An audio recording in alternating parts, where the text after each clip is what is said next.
Mga kababayan, mga katambay, si Kamanong po, nagbabalik po muli para po magkomento po sa inyo. Samahan niyo po inyong lingkod dito po sa Tambayan mga kababayan. Magandang umaga po, tanghali, hapon, gabi. Madaling araw po sa atin lahat. Saan man sulok ng ating bansa o mundo tayo naroon, naway maingatan po tayong lahat mga kababayan. Ito po, komentuhan po natin mga katambay. Nakakalimutan na po kasing pag-usapan po mga katambay. Dahil po napakalaking halaga po ito, pera. Ang nawawala po na kailangan po ibalik sa mga Pilipino, sa ating po mga Pilipino. Kasi nakita po natin kung saan po na lang dinadala po ang issue. Lagi na lang po ang laman ng balita ngayon, nakita nyo po, ay natatabunan na po talaga yung issue. Saan po? Duterte, Vice President Sara Duterte, at sa mga kaalyado ng mga Duterte. Diyan po halos dinadala ng mainstream media, mga katambay, ang issue sa gobyerno. Di po ba? Tinatabunan po yata talaga yung totoong issue na nangyayari po sa ating bansa, mga kababayan. Puro po impeachment, dating Pangulong Duterte. Talagang yan naman po talaga, planado na po nila yan. Dahil kung talagang paniniwalaan po natin yung Oplan Horus, talagang nasa Oplan Horus po lahat yan. Di po ba? Pero ito po talaga yung problema na napakalaki po natin, lalo sa kaperahan mga tambay. Ito po, nagpapaalala po ang isang doktor mga tambay. Nagpapaalala po si Dr. Tony Lichon. Nagpapaalala po si Dr. Lichon. Ano na po nangyari sa Korte Suprema? Napakatagal na po nakabinbin ang issue po ng ating kaperahan sa PhilHealth mga tambay. At hindi lang naman PhilHealth na nakabinbin po dyan. Nakabinbin din po dyan sa Korte Suprema ang ating pong kaperahan din, ang ating pondo, di ba? Yung 2025 National Budget na pinirmahan po sa GAA, yung mga blanco na 241 billion. Ito po, pakinggan po natin ang balita at komentuhan po natin mga kababayan. Ipinapaala ni Dr. Tony Lichon, huwag kalimutan ang issue sa pondo ng PhilHealth. Git niya, dapat na itong aksyonan ng Korte Suprema bago pa pag-usapan ang 2026 budget. Narito ang agenda report ni Joash Malimban. First time ako nakarinig na zero ang budget para sa PhilHealth. First time. Yan ang naging pahayag ng health reform advocate at dating PhilHealth director na si Dr. Tony Lichon. Sa isang exclusive interview sa Billionario News Channel, sinabi ni Lichon na tila nagkakalimutan na pagdating sa malaking kontrobersyang kinasangkutan ng pondo ng PhilHealth. Hinihintay natin yung magiging decision ng Korte Suprema kasi nakatanggap ako ng notice na natanggap nila yung aking petition last February 25. Noong February 25, matatandaang naghain ng isang petisyon sa Korte Suprema si Lichon. Kine-question niya kasi ang zero government subsidy ng PhilHealth sa 2025 General Appropriations Act, isang malinaw na paglabag umano sa batas. Mandato kasi sa ilalim ng Universal Healthcare Law na ang malaking parte ng sin tax collections at iba pang fund sources tulad ng PAGCOR, Charity Fund at PCSO mapupunta dapat sa pondo ng PhilHealth. Ang sin tax ang buwis na ipinapataw sa umano'y harmful goods tulad ng tobacco, alak at sugary drinks. Sa sin tax reform law, 80% dapat ng generated funds nito direktang mapupunta sa pondo ng PhilHealth para magamit ng indirect contributors o yung mga walang kakayahang maging direct contributors dahil sa kanilang sitwasyon sa buhay. Halimbawa na lamang ay yung mga senior citizen at persons with disability. 74 billion pesos sana ang makukuha ng PhilHealth mula sa sin tax collections para sa kanilang 2025 fund. Pero dahil sa umano'y rider provision o insertion ng bicameral committee, walang pondo ang pamahalaan para sa indirect contributors ngayong taon. Bagkus, manggagaling daw ito sa umano'y daan-daang bilyong pisong excess at reserve funds ng PhilHealth. May ilang petisyong nakabinbin sa Korte Suprema na humahamon sa legalidad ng nangyaring kontrobersya sa GAA. Kabilang na riyan ang inihain ni na former Executive Secretary Vic Rodriguez, Isang Bayan Coalition at Teachers Dignity Coalition. Noong April 24, naghain ng isang motion for consolidation ng Office of the Solicitor General para sa mga petisyong ito. Nitong May 15, naglabas ng isang resolusyon ng Supreme Court na approved ang consolidation at moved to May 27 or any later date convenient to the court ang oral arguments ukol dito na dapat ay sa May 19 sana isasagawa. Sa kabila nito, naiwan ang petisyon ni Lichon na nakafocus sa PhilHealth. Sa dokumentong ibinigay sa Billionario News Channel, nagsumite na rin ng kanyang urgent motion for consolidation si Lichon noong May 19. Nakapagtataka raw kasi na ang kanyang petisyon lamang ang naiwan ukol sa kaparehong issue at kaparehong respondents.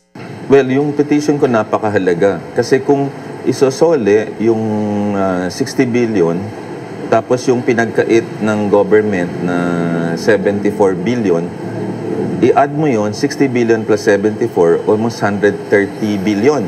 Noong nakaraang buwan, concluded ang naunang oral arguments ukol naman sa 60 billion peso fund transfer mula sa PhilHealth papuntang National Treasury. Sa mga ginanap na oral arguments, klinaro ng Korte Suprema na kung mayroon mang sobrang pera ang PhilHealth, maaaring gamitin ng reserve funds para itaas ang benefits, ibaba ang premium at ipasok sa investment ang pera. Nakalagay rin dito na wala dapat portion ng reserve fund na maaaring ilagay sa general fund ng national budget. Buwelta ng petitioners, lantarang pagnanakaw raw ito sa mga mamamayang nagbabayad ng kanilang PhilHealth contributions. Dagdag ni Leachon, kung hindi ito agad aaksyonan ng Korte Suprema, maaari itong mag-set ng isang dangerous precedent, lalo na't papalapit na muli ang usapan sa budget ng 2026. Ibig sabihin, posible itong maulit.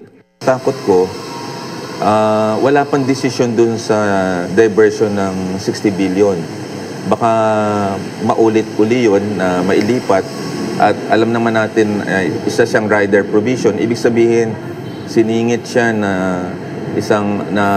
kung may sobra ka sa mga GOCC, kukunin mo.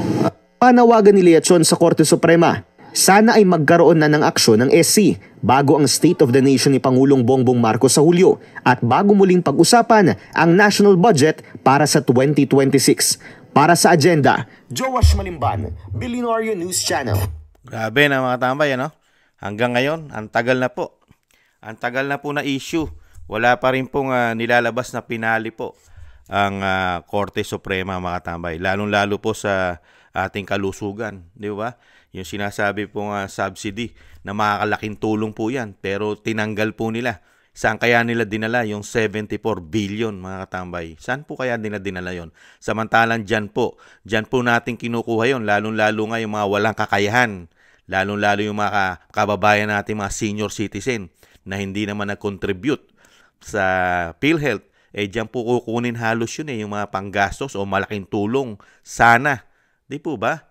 Yung 74 billion na hindi naman po ito dapat galawin dahil ito po ay kalusugan. Napaka-importante po ng kalusugan sa atin, lalo-lalo sa ating pamilya. Di po ba? Pero ang pamahalang ito, mga tambay, nakita nyo po kung paano po nila itwist at pagtakpan ng issue. Dinadala po tayo sa issue pagka meron pong ganitong kalalaking issue. Tinatakpan po nila ng ibang issue. Kasama kaya rito ang ibang malalaking media? Di po ba? Pagka ganito po, pera po ito Napaka-importante po ito sa taong bayan, lalong-lalo kalusugan.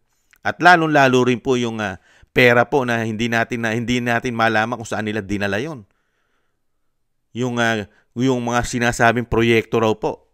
At napakatindi rin ang ginawa nila sa GAA. Di ba? Pinirmahan ng Pangulong Marcos yung mga blanco na 241 billion. Di po ba? Dapat po yan, may impeach po yan. Impeachable po yan. Yung ginawa ng Pangulong Marcos. Kaya lang, kailangan po yatang pagtakpan. Nakaagulat po. Papasok na naman po, mga kababayan. Papasok na naman po ang 2026 national budget. Pero itong mga issue na ito, mga tambay, ay sinasabi nga ni Dr. Leachon, ay may posibilidad na gawin ulitin. Dahil sino po ba namamahala? Sila pa rin. Lalong-lalo kung hindi mapapalitan ng speaker na tinatawag na tambaluslos. Dire-diretso pa rin po ito. At sila pa rin po yung nasa pamahalan ngayon na sinasabi magbabalasaan, magpapalit-palit o papalitan at aayusin ang administrasyon, ang kanyang mga gabinete. Sila pa rin po yun. Di po ba? Pati po yung finance secretary hindi naman po nawala. Di po ba? Si Ralph Recto, sila pa rin. Tinanggal lang yung ilang-ilan. Di po ba? Nakita naman po natin kung sino yung mga tinanggal. Di po ba? Katulad po na Solgen na hindi yata nila mapasunod. Di po ba? At yung isang dating artista yata, si Ignacio. Di po ba? At yung sinasabi po sa DNR. Di po ba? Pero ito po, ano na? Ano na po, Korte Suprema, Supreme Court. Umaksyon naman po kayo. Pera po ito ng taong bayan. Kailangan po ito matuldukan para hindi na po maulit. Lalo-lalo sa PhilHealth. 60 billion yung nakuha nila riyan. Di po ba? Tapos 74 billion yung illegal. Illegal. Kahit sa batas, hindi mo po pwedeng i-zero ang subsidy ng PhilHealth. Dahil kailangan ng taong bayan yan. Dahil hindi naman lahat ay nakakapag-contribute sa PhilHealth. Di po ba? At isa rin pong nakinabang ang inyong lingkod dyan, si Kamanong. Nakinabang din po si Kamanong dyan dahil ang aking ama nung magkasakit ay hindi rin naman dahil senior citizen. Wala halos contribute sa PhilHealth. Pero nakatulong ng malaki yung subsidy na tinatanggal nila ngayon o tinanggal nila ngayon. Di ba? Dahil senior citizen ang aking magulang nung panahon na hindi pa siya pinagpapahinga. Pero pinagpahinga na po. Pero, labas-pasok po sa ospital. Pero nakakatulong po yung subsidy. Kahit papaano yung subsidy ng gobyerno na kinukuha po sa sales tax. Di po ba? Pero tinanggal ng pamahalaan ng binagoong Pilipinas. Ano na mangyayari sa katulad ni Kamanong na may mga senior citizen, di po ba, na magulang na hindi naman nakakapag-contribute sa PhilHealth, di po ba? At hindi lang naman senior citizen. Kahit anong edad ay pwedeng tulungan itong subsidy. Di po, kahit papaano. Makabawas man lang, makabawas sa gastos mo sa ospital. Di po ba? Kaya dito po napakalaking usapin po ito. Pero saan po tayo dinadala ngayon ng issue? Saan? Puro sa politika. Yan ba sasabihin na nakakatulong sa Pilipino ang administrasyong ito, mga kababayan? Ano ang naitutulong sa mga Pilipino? Puro pera po ang issue. Dinadala lang po tayo sa salita. Sa fake news. Puro fake news. Di po ba? Pamumulitika. Nakatutok sa politika. Basta kaalyado ka ng Duterte. Di po ba? At ang pamilya Duterte para pabagsakin. Diyan nakatutok. Pero yung ginagawa nilang anomalya, napakadali po nilang lusutan. Nalulusutan po yata lahat. Dahil sa ganito po yatang proseso, na pati si Dr. Alichon ay nababagalan sa proseso. Katulad po nung petisyon niya. May petisyon po siya. February pa. Natabunan na at hindi na yata tinanggap kaya nag-ulit-ulit siya, nagpetisyon siya ulit. Di po ba? Grabe. Kung maibabalik sana yan at hindi na talaga isiro yan dahil kung yan ay hindi aaksyonan ng gobyerno, ay tuloy-tuloy po nila isisiro yung subsidy. Di po ba? Tapos sasabihin nila, kukunin sa reserve fund ng PhilHealth. Bawal nga sa saligang batas yun. Bawal sa batas yun. Nagbawasan at kuhanan mo. Pupwede lang yun. Pupwede lang invest mo para kumita. Pakitain mo yung contribute ng taong bayan. Di po ba? Direkta kasi yan. Contribute ng mga Pilipino. Hindi po yan extra buwis. Yan po insurance. Insurance mo namin yan. Nagbabayad po kami na separate para dyan. Pero itong gobyerno na ito, walang awa sa mga Pilipinong mahihirap. Walang awa. Basta pagdating sa pera, diyan ka magtataka mga tamay. Pero ang mainstream media, tuwan-tuwa pa yata. Tuwan-tuwa pa na nawawala ng pera ang mga Pilipino, lalo-lalo sa kalusugan.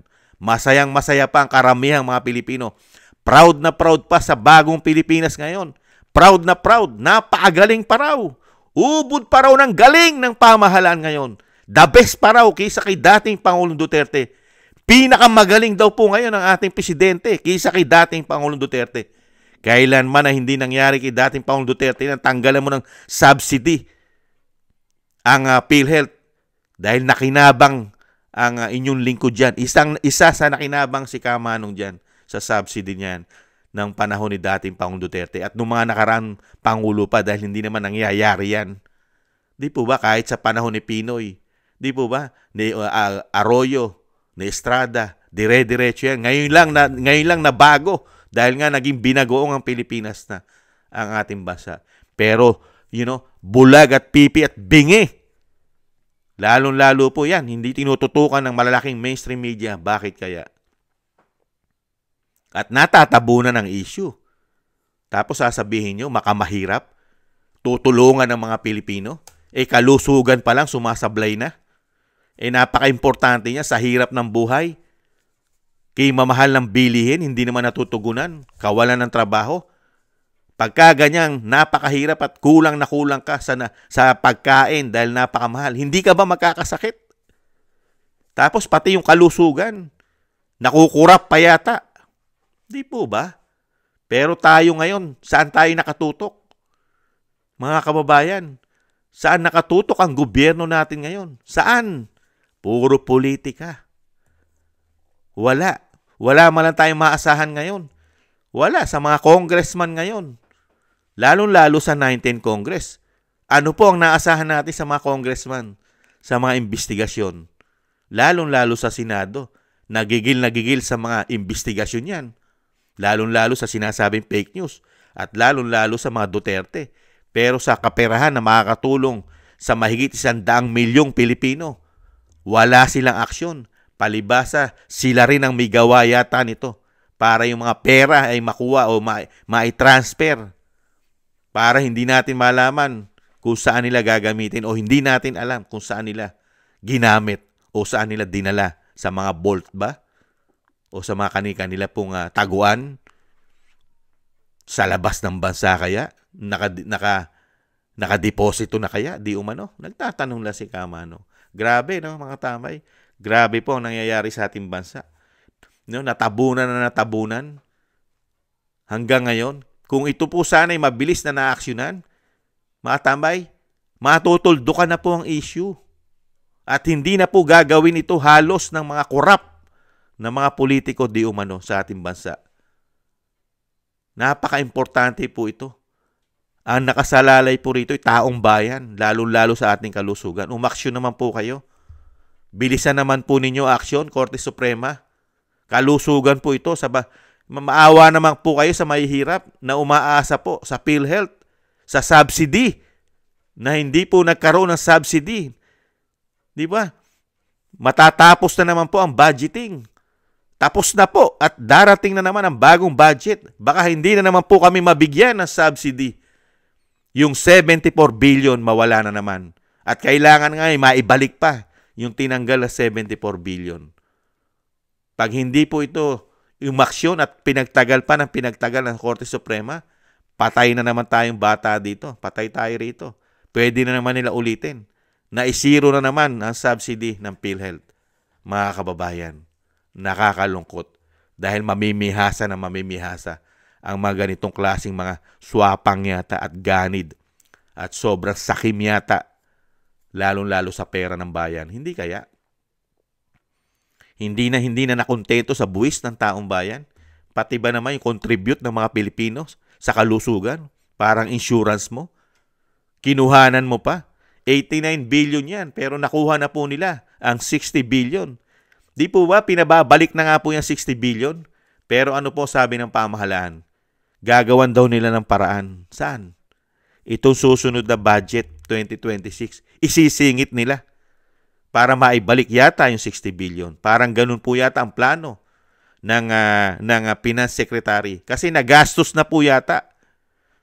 Kaya ang magbabalik ng 60 billion, taxpayer pa rin. Kukunin pa rin sa atin tax yung 60 billion. Dahil gagawan daw nila ng paraan o isisingit para maging budget sa 2026 at para maibalik yung 60 billion. Parang ganun po yata ang gagawin nila, di umano. Grabe. Kaya pasan-pasan pa rin po ni Juan de la Cruz yung 60 billion dahil wala na yata. Hindi na nila kaya yata ibalik. Kaya gagawa nila ng paraan, panibago na naman po. Buwis na naman. Mangungutang na naman yata tayo. Mangungutang na naman yata tayo.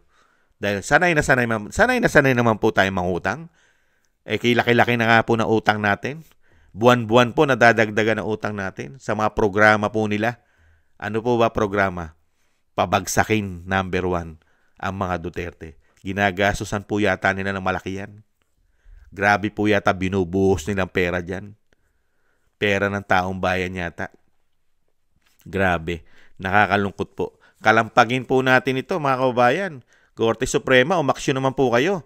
Ano po ba tingin nyo sa pamahalaan natin ngayon? Mabubuti po ba? Sila po ba'y makatao? Makatao po ba ngayon na nanunungkulan po sa atin ngayon?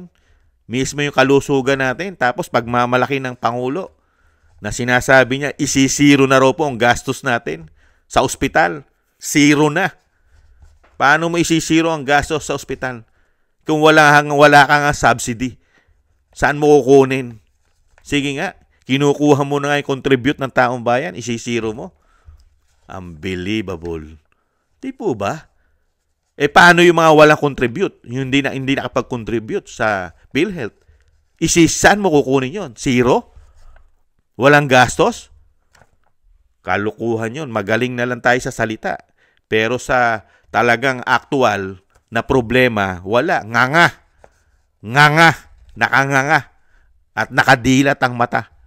At ngingiti-ngiti lang, nakangisi at nakanguwi. Ganun po ba? Palibasa, hindi nyo naman mararanasan ang nararanasan ng mahihirap. Totoo po yun. Real talk. Kailanman po hindi mararanasan ng administrasyon po natin ngayon ang nararanasan nating mahihirap. Sila po, kahit saan ay pwedeng magpagamot, kahit sa labas ng bansa. Pero tayo, umaasa lang po tayo sa tulong ng taxpayer money, contribute ng mga Pilipino lalo sa PhilHealth. Di po ba? Sila, tamasang-tamasa na po sila, mga kabayan. Sobra-sobra na po ang meron sila. Kaya kawawa po tayo, mga tambay. Kawawa po tayong mahihirap. Wala po silang pagmamahal sa Pilipino. Yan po nakikita po natin. Wala po silang pagmamahal. Ang pagmamahal po yata nila hanggang salita lang. Salita lang po ang nagmamahal sa kanila, pero hindi po ang gawa. Yun po ang totoo, mga kabayan. Maraming salamat po sa mga gusto po ng ating Tambayang Makabayan sa YouTube at TikTok. At ganoon din po sa ating mga taga-subaybay, taga-panood. Maraming salamat po sa inyo. At thank you po sa ating mga subscribers. Shoutout po sa inyo lahat. Maraming salamat po sa inyo. At thank you rin po. At shoutout po sa mga biyaya po pinagkakalob nyo po. Shoutout po Kingston 123 na Hong Kong, Eric Hershio na Canada, Jake Yahoo 4531 na Maisog, California, USA, Gina Ray Solid DDS ng Berlin, Germany, Julieta Celona ng Sydney, Australia, Baby Roman, Ate Isa na Cagayan Valley, Jem Aris ng United Arab Emirates, Jobelin Watanabe ng Japan, ako si Pilam, Annie Joe, Teodorico Erguisa Jr., Arpel Villacorta, Wills Bubbles 5697, Rosalina Team 888. Thank you po sa mga biyaya po na inyo pong pinagkakalob. Maraming salamat po. Ingat po, mga kababayan. At thank you rin po sa mga nagko-comment, like, share, and subscribe. At siyempre po yung dasal po. Huwag po natin kalimutan na isama po natin sa ating mga dasal na maingatan po ang pamilya Duterte at makauwi na po sa lalong mabilis ang dating Pangulong Duterte. At tayo rin po, mga tambay, ingat po. Mag-ingat po tayo. Sa muli po, paalam po muna. Ingat po. Bye-bye.